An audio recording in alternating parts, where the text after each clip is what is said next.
All right, moving on to the second story of the day. So let's talk about this homelessness. We know that there's homelessness blowing up throughout this entire country, but we're going to focus here in California today. So the Los Angeles Homeless Service Authority did a study on how many homeless people are suffering from mental disorders, substance abuse, and physical disabilities. Spoiler alert, those numbers in the study that they originally did were super low. I don't know why they cheated. I don't know what to say. Let me give you some more information before I start getting pissed off at this Homeless Service Authority, okay?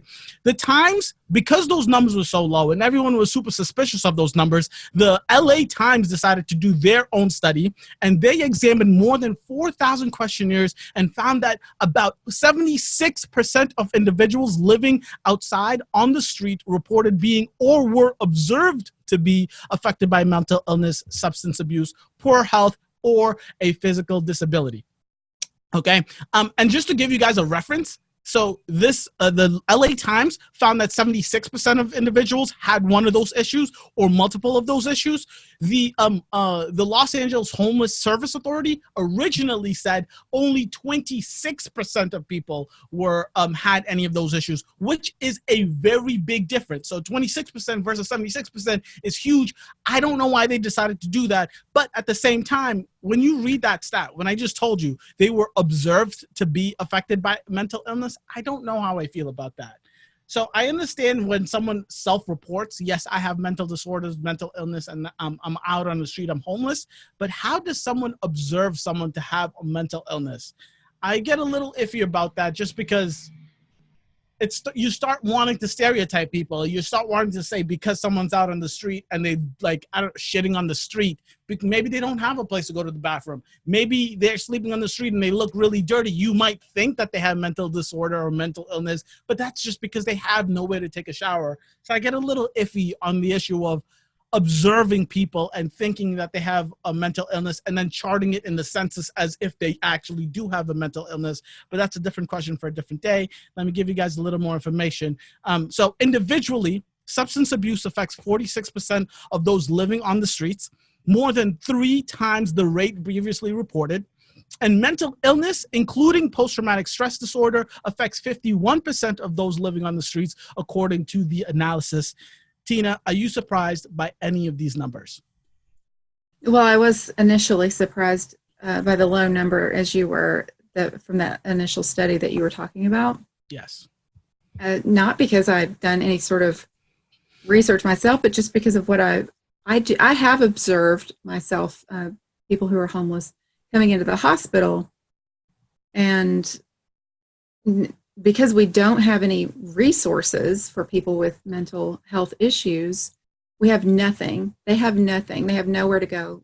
All of the institutions have been shut down because our government offers no assistance whatsoever for people who are suffering from mental health problems. So it's horrible, but it's obvious that it's an issue where I live because I see a lot of patients who do have mental health problems come into the hospital, and they're only there because of their mental health issues. There's not really a medical issue going on other than their meds. They haven't been taking their medications. They're in some sort of an exacerbation of whatever the problem is that they have, and there are no alternatives. They go back and forth many times between jail and the hospital and the street, jail, hospital, the street. It's just that's just the cycle of their life. I love that you said that, because in the beginning I did preface this by saying, yes, homelessness is at large in the United States horrible and has been getting worse every single year for at least the past 5 years, maybe even the past decade. But you're right. In every major city in this country, it's a constant revolving door of homeless people coming into these hospitals because they have nowhere to stay, and that's why I think talking to healthcare providers in this specific situation should be like your number one go-to, because you very quickly learn that these homeless people learn to just say that I have chest pain just so they can have a meal, just so they can have a bed, just so they can take a nap in somewhere that's sheltered. And it's scary. The reason California has an insane amount of homelessness is because the weather is so good, because you can stay outside and live outside and not freeze to death or die of heat stroke. So California is a great place. California is a better place to be homeless than a lot of other states. So seeing these numbers, you're right, I wasn't surprised by the actual numbers, by these most recent numbers from the study done by the LA Times. And I think you're right. It's kind of obvious, especially if you work in healthcare, because all of these homeless people you see come in, even if they do complain of a comorbidity, diabetes, whatever the other comorbidity is, you see time after time after time after time, each and every single one of these patients, they do indeed have some kind of mental disorder, substance abuse, all of the above, usually, right? And then UCLA also did a study, and they found that among those who had been homeless for more than 3 years, 92% had a physical health condition, anything from cancer to an abscess. This is crazy, crazy, crazy. But I did want to make a note here. And obviously, I just said it is obvious to us as healthcare providers that we're seeing people come in and they have mental illnesses. But this is something that I really want to focus on, just make a note of, because I don't want this stereotype to be out there, right? Many people had an underlying issue that was worsened by homelessness. So it's not once you become homeless, you develop a mental illness. Homelessness doesn't lead to mental illness. It can exacerbate the issue. It can make it worse. And a lot of people who have an underlying issue of mental illness or substance abuse or physical comorbidity, whatever, gets worsened by the fact that they don't have any home, that they don't have any income, which is obvious because they don't have any resources. Remember, homelessness does not cause mental disorders or substance abuse. I just want to make sure that y'all understand that's what I'm saying. We see a lot of homeless people with those issues, but it does not cause substance abuse or mental disorders. I know that people, it's easy to make stereotypes, especially when they're homeless, but I just want to make sure that we are all aware of that situation.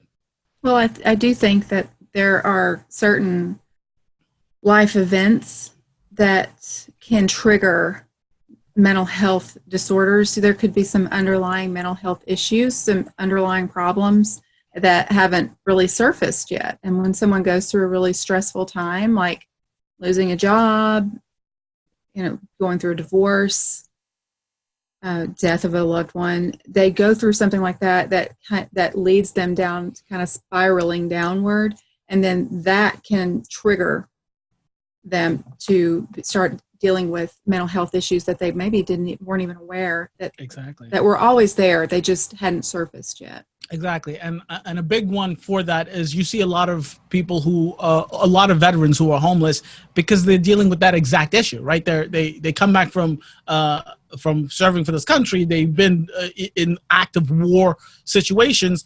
They can't deal with that at home. They can't get a stick with a job. They can't pay their bills, and they ended up losing their job. And yes, so they came back with PTSD. They're struggling from PTSD, and because of the PTSD, they can't keep their home, which means they end up being homeless. And that is same thing for everything, right? You start using drugs, you use all your money to buy drugs, you already are substance abusing drugs, and because you're using all your money towards that, you can't keep your home, you can't keep your car, you can't keep a job, and you end up being homeless, and that's how it works. So just please, it's hard to say, it sucks to say that a lot of homeless people are mentally ill, but I just don't want that stereotype to be there, right? I'm struggling to I just really badly want to make sure that you guys are all aware that I'm not pushing that stereotype. I'm just letting you know the actual facts and the actual numbers.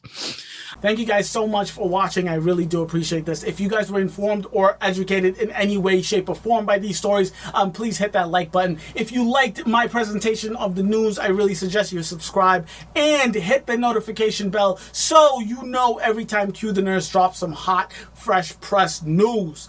Thank you. Catch you next week. Deuces.